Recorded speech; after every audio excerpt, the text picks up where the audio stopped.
लगता है एक तरफ आप कहते हैं हम सेकुलर हैं और दूसरी तरफ एजेंडा जो लागू करते हैं उसको सांप्रदायिक रूप से कॉम्युनल आधार पर लागू करते हैं।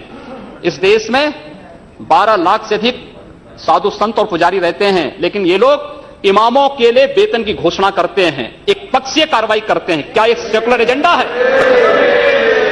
दिल्ली की सरकार ने किया, पश्चिमी बंगाल की सरकार ने किया, महाराष्ट्र की सरकार ने किया। क्या यही सेकुलर एजेंडा है? सांप्रदायिक आधार पर ये लोग बांटते हैं समाज को। उसी प्रकार से उससे भी खतरनाक स्थिति, आतंकवादियों पर दायर मुकदमे वापस लिए जाते हैं और उसके बाद भी ये कहते हैं कि सांप्रदायिक हिंसा बनी रहे। महोदय, चर्चा का विषय होना चाहिए कि आखिर सांप्रदायिक कौन है, कौन है सांप्रदायिक। महोदय, जो हम लोगों ने जाना है, जो हम लोगों ने समझा है, इस सांप्रदायिक वह होता है जो कहता है कि मेरा इष्ट या मेरा देव या मेरा पैगंबर ही सर्वश्रेष्ठ है, उसके मानने वालों को तो जीवित रहने का अधिकार है, शेष को नहीं। मुझे लगता है वह सांप्रदायिक है। हिंदू जीवन दर्शन कभी इस बात की इजाजत नहीं देता। जियो और जीने दो पर विश्वास हमारा दर्शन करता है, और दुनिया की कौन सा मजहब और कौन सा ऐसी कौम है जिसको विपरीत परिस्थितियों में हिंदू दर्शन ने अपने यहां शरण न दी हो, उसको फलने फूलने का अवसर न दिया हो? कौन सा ऐसा है दुनिया के अंदर?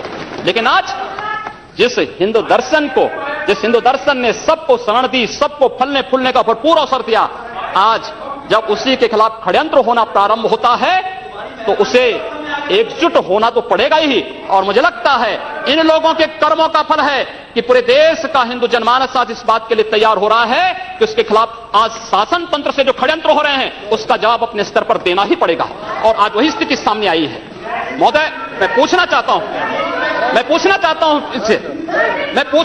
इन लोगों से, जब भारत का मुसलमान हज यात्रा करने के लिए जाता है, महोदय, जब हज यात्रा करने के लिए जाता है, उसकी पहचान तब भारतीय के नाम पर नहीं, पाकिस्तानी के नाम पर नहीं, बांग्लादेशी नाम पर नहीं, भारतीय उपमहाद्वीप का जो भी मुसलमान हज यात्रा करने के लिए जाता है उसकी पहचान हिंदू नाम पर होती है, उसकी पहचान भारतीय, पाकिस्तानी या बांग्लादेश के नाम पर नहीं। लेकिन अगर उसी हिंदू पहचान को हम इनके ऊपर यहां पर लागू करने का प्रयास करते हैं, इनको बुरा लगता है।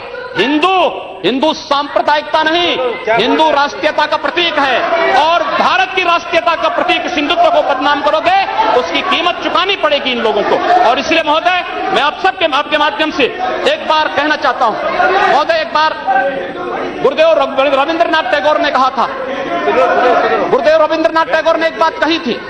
उन्होंने कहा था अगर भारत को समझना है, अगर भारत को समझना है, बैठ गए आप, अगर भारत को समझना है तो मैं भारतीय अस्मिता को पहचानना पड़ेगा, और भारतीय अस्मिता को पहचानना है तो स्वामी विवेकानंद के बारे में आप जान लीजिए।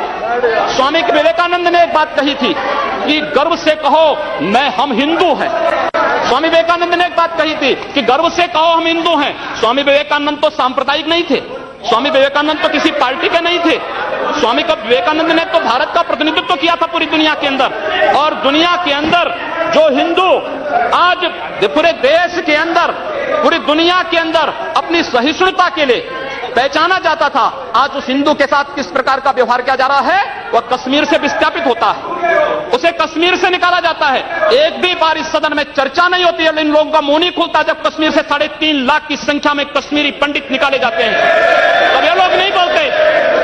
पिछले 2012 में असम के अंदर 3 महीनों तक बोडो जनजाति के लोगों को मारा जाता रहा, कोई नहीं बोला। महोदय, कोई नहीं बोला।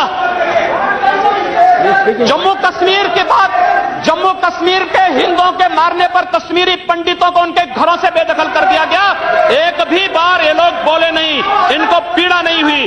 दुनिया के अंदर ये अपने आप में बिरला उदाहरण था जहां पर अपने ही देश में अपने ही जानने वाले लोग विस्थापित होकर के खाना बदोश की जिंदगी जी रहे हैं। उस शर्मनाक घटना की निंदा एक भी बार इन लोगों ने नहीं की। मुंबई के दंगों पर ये लोग मौन रहे, जमशेदपुर और भागलपुर के दंगे कांग्रेस के समय हुए थे, एक भी बार इन लोगों ने उस पर चिंता व्यक्त नहीं की। और तो और 1984 में इस देश